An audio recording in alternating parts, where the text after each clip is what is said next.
برنامه سیاسی و تحلیلی دیدگاه.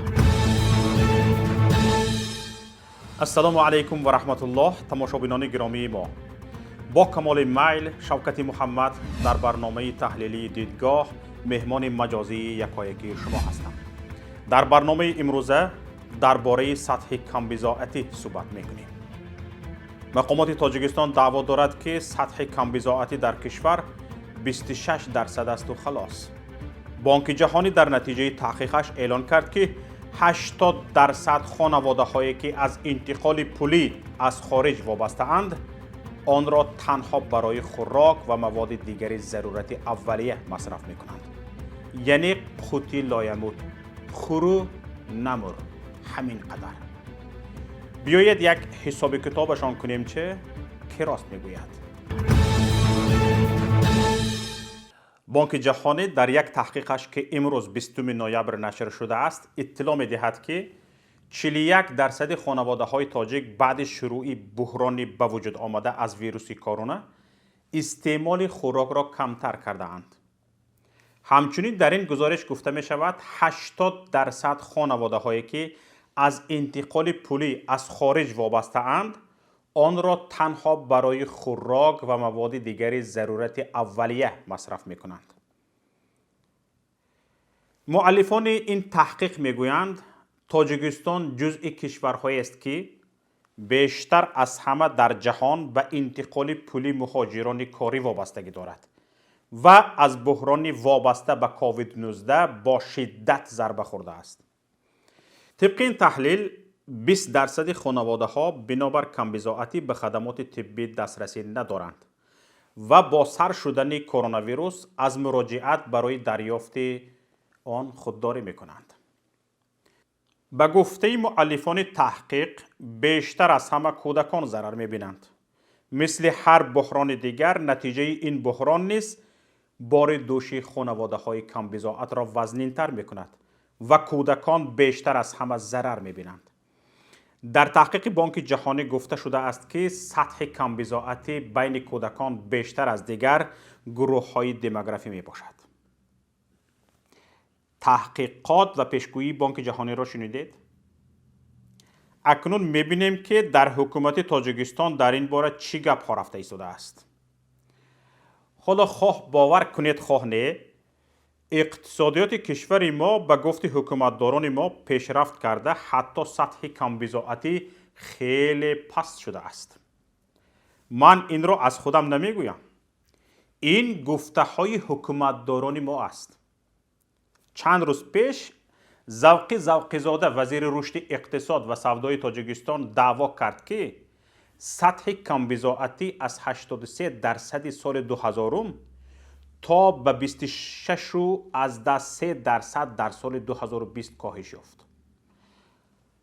اگر در سال 2000 86% اهالی کمبزاعت بودند، به گفت ذوقی زاده حالا تنها 26 از 3% اهالی کمبزاعت هستند و خلاص.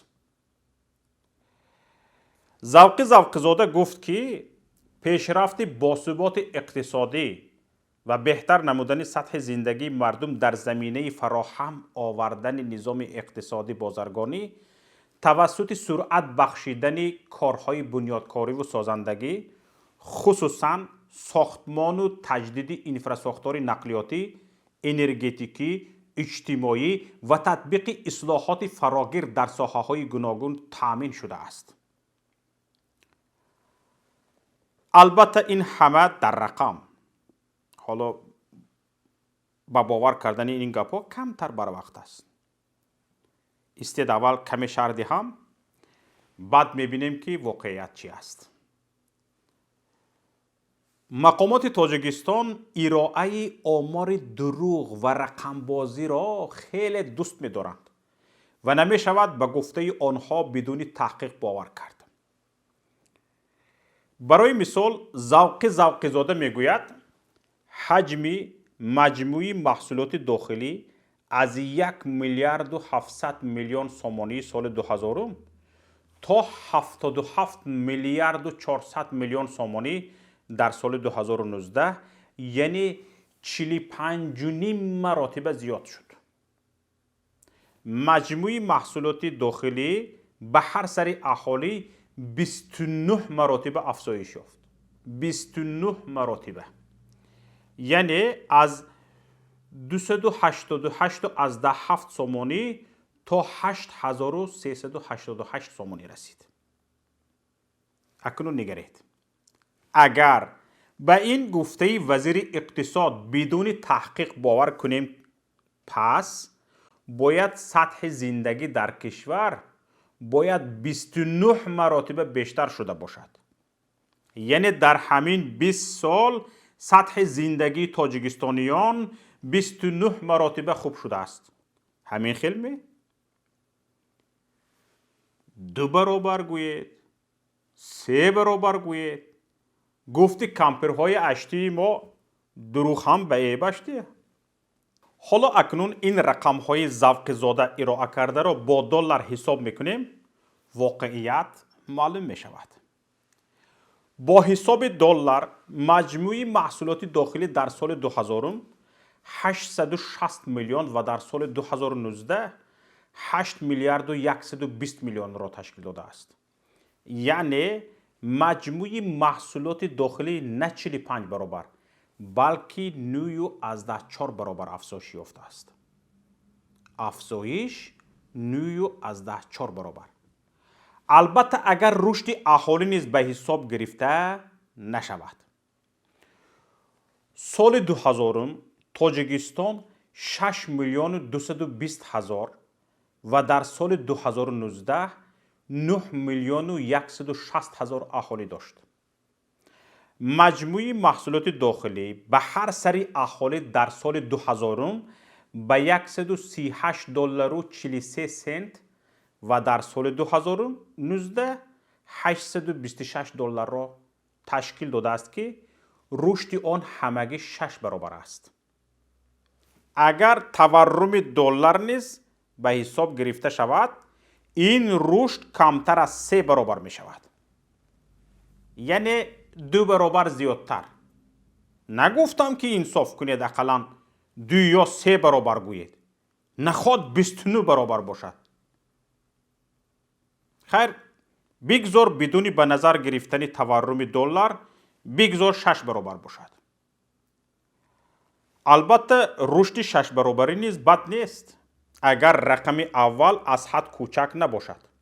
برای مثال اگر شما سال 2000 همگی 10 دلار داشتید و 20 سال پس داراییتان 60 دلار شد، این آنقدر رشد محسوب نمی شود که از آن لاف زد. درست میگویم؟ اینجا یک امای دیگر وجود دارد. سالهای آخر مقامات تاجیکستان با چند سبب آمار را 10 برابر بیشتر از بودش نشان میدهند. ما این را چند روز قبل در آمار استحصال سبزیجات ثابت کرده بودیم. برنامه های پیشتر ما را تماشا کنید. اگر تمام دروغ های مقامات در ارائه آمار افشا کرده شوند، شاید رشد نه 6 برابری بلکه 3 یا 2 برابری هم نباشد. می شود با اطمینان کامل گفت که مقامات تاجیکستان وقت درباره کم شدن سطح کم بضاعت صحبت می کنند، عیناً به همین آمارهای تکیه می کنند که خودشان بافته اند. دروغچی وقتی از حد زیاد دروغ می گوید، در اخیر به همین دروغهایش خودش هم باور کرده می ماند. اگر به دروغش باور نکنی باز می رنجد. خصوصا این اگر در سطح حکومت باشد، به این دروغ ها باور نکنی تو خائن حسابیده می شوی. یا بدو گرید. تماشابینان گرامی، برای تقریباً معین کردن سطح کم بضاعتی می شود به چند رقمی که در همین تحقیق بانک جهانی آمده است دقت داد. در این تحقیق گفته می شود 80% خانواده هایی که از انتقال پولی از خارج وابسته اند آن را تنها برای خوراک و مواد دیگر ضرورت اولیه مصرف میکنند. یعنی کم بضاعتند، یعنی همین قدر که خورند و نمورند. قوت لایموت. طبق آمارهای دیگری اینستیتوت‌های داخلی و بین المللی 70-80% خانواده ها در تاجیکستان از حساب انتقال پولی مهاجران زندگی میکنند. همین طور نیست؟ حتی همین منصبداران ما، حتی اگر پین داریم که هیچ نفر از آنهایی که از پول مهاجران وابسته نیستند به شمار کم بضاعتان وارد نمیشوند، حالا سطح کم بضاعتی در تاجیکستان نه کمتر از 65% را تشکیل می‌دهد. در همین حال برخی از رقم‌هایی که اینستیتوت‌های بین المللی ارائه می‌کنند از آمارهای رسمی گرفته می‌شوند. این هم وجود دارد. برای مثال در این تحقیق بانک جهانی گفته می‌شود سال جاری حجم پول‌های انتقال شونده به کشور امسال 15% کمتر خواهد بود. این رقم را بانک جهانی از آمار بانک‌های روسیه و تاجیکستان گرفته است، چون امکان گرفتن آمار دیگر را ندارد. اما اگر آمار دیگر انتقال غیر رسمی مبلغ به نظر گرفته شود، واقعیت تماما دیگر است. انتقال مبلغ 40-50% کمتر شده است. خودتان گویید محترم مهاجرین، انتقال پول را امسال زیاد کردید یا کم؟ لطفاً نظرتان را به ما نویسید. ببینید، خود بانک جهانی نیز به بدتر شدن سطح کم بضاعتی در کشور اشاره کرده میگوید این وضعیت نتیجه های قبلا به دست آمده در پایین بری سطح کم بضاعتی را خراب میکند و الکی با بدتر کردن مشکل نارسایی خوراک در خانواده های آسیب پذیر به امنیت خوراکواری ضربه زده است. رقم های ارائه شده به دعواهای حکومت مبنی بر کم کردن سطح کم بضاعتی نیز سایه می افکند. نه تنها وزیران مثل ذوقی زاده، بلکه خود امام علی رحمان نیز همیشه از آن لاف میزند که حکومت توانسته است سطح کم بضاعتی در کشور را پایان برد. اما وقت 70-80% خانواده ها از حساب مبلغ های انتقال یافته از روسیه و دیگر کشورهای مهاجر قبول کننده زندگی می کنند، بگویید که حکومت در بهتر شدن سطح زندگی آنها چی سهمی دارد؟ چی سهمی دارد؟ اگر معاش کارمندان بانک و 1-2 ساحه سردرآمد دیگر که 0.5% شمار ماهانگیران را هم تشکیل نمیدهند به حساب گرفته نشود، حد میانه معاش در تاجیکستان از 1500 سومانی بالاتر نیست. با این حساب همه آنهایی که در تاجیکستان با معاش زندگی می کنند به صنف کم بضاعتان وارد می شوند. پس می شود خلاصه کرد که حکومت در کم کردن سطح کم بضاعتی کمترین سطح ندارد. کمترین. ذوقی زاده در همان برآمدش همچنین ادعا کرد که در تاجیکستان تطبیق استراتژی ملی رشد تاجیکستان برای دوره تا سال 2030 برنامه میانه مهلت رشد جمهوری برای سالهای 2016-2020 و در مجموع 187 استراتژی و برنامه‌های ساحوی و منطقوی مورد اجرا قرار دارند. بای بای بای بای. این گپ‌های بالاخانه‌دار دروغ را چه خیل می‌سازند حیران می‌شوی. اینها فکر میکنند مثل همون افسانه ابرکادابر گویند تاجیکستان تمام گل شکفت. ابدین شبدین ربکوف گفتند عالم گلستان.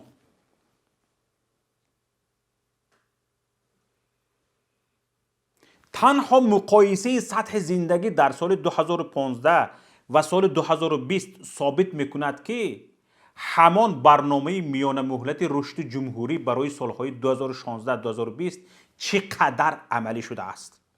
همطونه این لافهای مقامداران از بالا رفتن سطح زندگی به همان لاف امام علی رحمان شباهت دارد که گفته بود قبل از استقلال کسی تلفن موبایل نداشت، اما حالا خوانندگان مکتب هم صاحب تلفن شده‌اند. یا شمار امروزه ماشین‌های مردم را با شمار ماشین‌ها در زمان شوروی مقایسه کرده بود. یادتون هست؟ در زمان شوروی در تاجیکستان فلان عدد ماشین بود، حالا فلان عدد ماشین شده است. این نشانه پیشروی. پایین روی سطح کمبزاعتی را که حکومت از آن لاف میزند، برنامه بانک جهانی که حالا روی دست گرفته است برملا می کند. بانک جهانی تصمیم گرفته است با 50,000 خانواده در تاجیکستان که برایشان خطر گرسنگی تهدید می کند کمک یک دفعینه در حجم 500 سومانی به هر خانواده ارسال نماید. البته اگر این مبلغ‌ها تا رسیدن به دست کمبزاعتان در راه غیب نزنند. اینجا نهایت برنامه امروزی ماست. برنامه‌های دیگری ما را در شبکه‌های اجتماعی و پایگاه پیام.net پیگیری کنید. لطفاً مشترک شدن به کانال یوتیوبی ما و نوشتن نظر خود درباره این گفته‌های ما را فراموش نکنید. پخش تگمه معقول شده را لطفاً دریغ ندارید و همچنین پخش تگمه زنگوله به شما امکان می‌دهد که برابر نشر نوارهای ما در یوتیوب شما در حال باخبر شوید. در پناه الله بمانید. خیر تا هفته دیگر.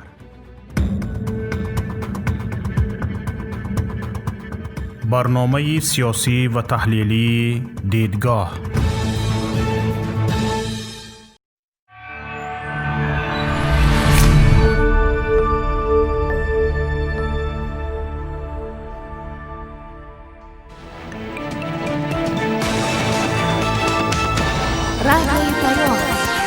در فضای سیاست صدای جدید. رادیوی پیام. علم، فرهنگ، نوید. رادیوی پیام. مشورت، بحث، گفت و شنید. در تمام دنیا روی رسانه اینترنتی رادیو پیام .net